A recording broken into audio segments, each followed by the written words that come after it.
que nos vendrá en los próximos días. Hablamos sobre este tema con Carlos Herrera Descalzi, exministro de Energía y Minas. Gracias por estar aquí, ingeniero. Bienvenido. Gracias, Tatiana, por la invitación. Con mucho gusto. Nuevamente se avecinan conflictos sociales vinculados a proyectos mineros, sobre todo el de Tía María, que ya nos habían dicho que no solo la licencia legal ya estaba dada, sino que esta llamada licencia social también estaba obtenida.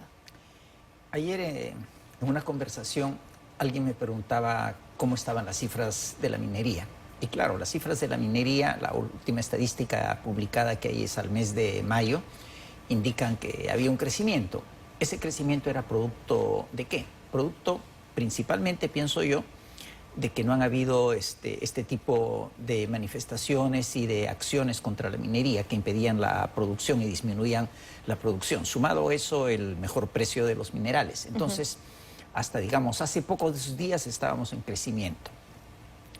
Tocar el tema de Tía María siempre ha sido un tema delicado, porque es despertar la acción de los antimineros. Entonces, antes de tocarlo, creo que hay que estar seguro de lo que se va a hacer. En algún momento hay que hacerlo. No se puede esperar que no haya resistencia. Va a haber resistencia, pero si la resistencia es mayor, no tiene sentido el proyecto. Para poder ejecutar el proyecto se necesitaría usar la fuerza, y la fuerza va a significar violencia, muertes y una mancha mayor sobre la minería y un obstáculo mayor para los otros proyectos.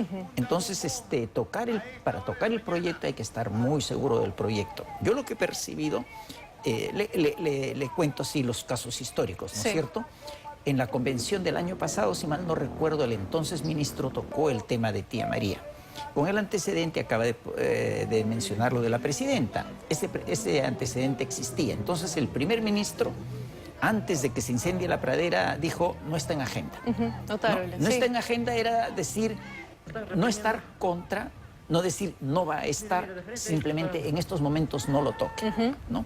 Sin embargo, trajo algunos problemas. No era prudente. Si había que hacer un mensaje, había muchas otras cosas que se pueden decir respecto a la minería. Lo que acaba de expresar, lo que significa económicamente para el Perú. Ese es el mensaje que el Perú tiene que entender.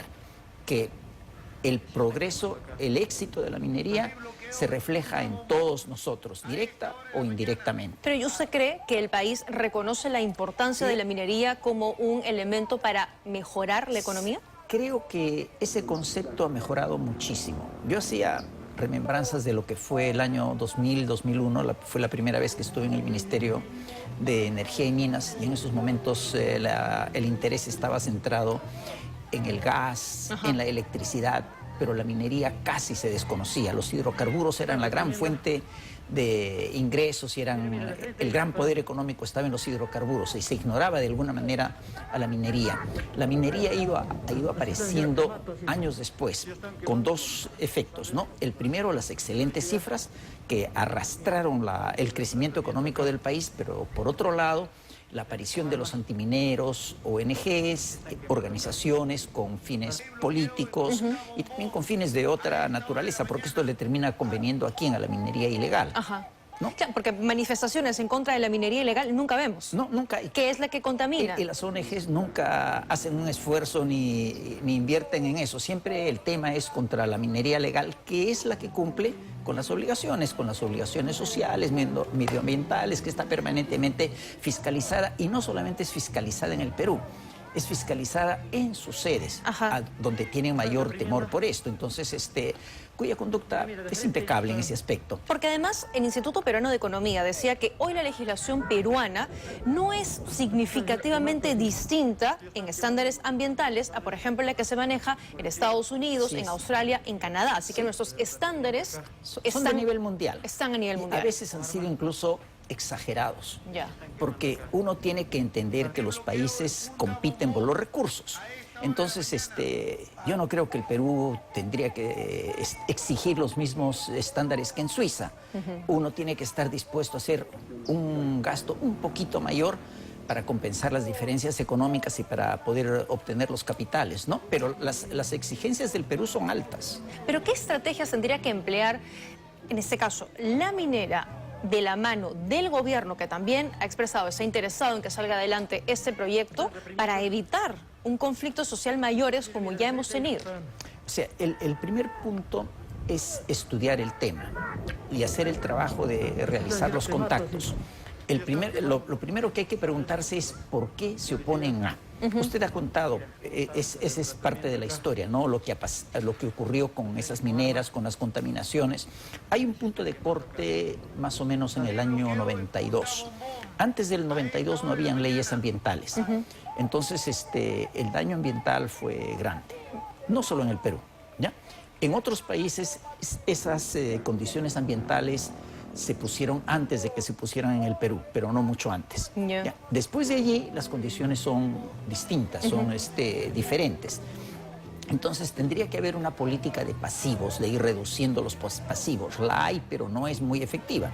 Incluso los pasivos hoy en día son buenas inversiones en muchos casos, porque antes la exigencia y las leyes de los metales eran mayores y hoy día en lo que son los relaves a veces se encuentra minerales económicamente explotables, es decir, uno puede terminar el pasivo y hacer encima un negocio. Hay esos casos que se deberían estimular por parte del gobierno. Y la otra cosa es un seguimiento a las actividades. ¿Cuáles son las exigencias? Si hay un compromiso entre la minera y las comunidades, el Estado tiene que hacer un seguimiento de ese compromiso. Y la otra cosa que el Estado tiene que hacer es corregir algo que también usted lo señaló en el esquema.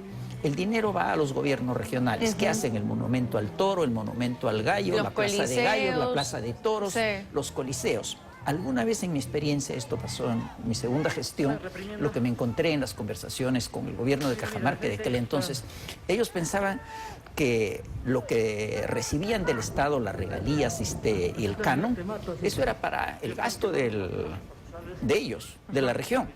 O sea, eso era para el Coliseo de Gallos, ¿no? Entonces, que la obra social la tenía que hacer la minera. O sea, que además de que pagaba eso, tenía que hacer el gasto directo de la obra social. Esa era la concepción que tenían. Y posiblemente esa concepción existe en muchos de los gobiernos regionales. En los gobiernos regionales, miren, hemos visto cuántas veces desfilar presidentes regionales, ser destituidos por corrupción, ¿no es cierto? En el manejo de la obra que debería crear el beneficio de la población, hay incapacidad y hay corrupción. ¿No? Eso lo hemos visto a lo largo de los años. ¿Cuántos años más vamos a esperar? Entonces, ¿no cree que la minera en este caso se haya adelantado con el anuncio? ¿Que había que hacerlo en algún momento? No, en el caso específico de Tía María, mi temor era anunciar algo que lo que iba a hacer era crear un incendio. O sea, creo que hay que hacerlo en algún momento, pero antes de hacerlo había que reducir la resistencia y eso se hace conversando. Los puntos específicamente en Tía María nacieron a partir de que hubo un primer estudio de impacto ambiental que, digamos, pasado por agua tibia, ¿no? Y luego vinieron una organización, una delegación, un grupo de las Naciones Unidas, descubrieron y encontraron que muchas cosas no estaban hechas como debieron haber sido hechas, entonces objeciones y han eso, sido sospechas. corregidas. Eso habría que levantar. Entonces habría que ver cuáles son las objeciones, levantar las objeciones, pero conversando primero con las poblaciones. De acuerdo. No, para esto hay que explicarle el tema a las autoridades locales.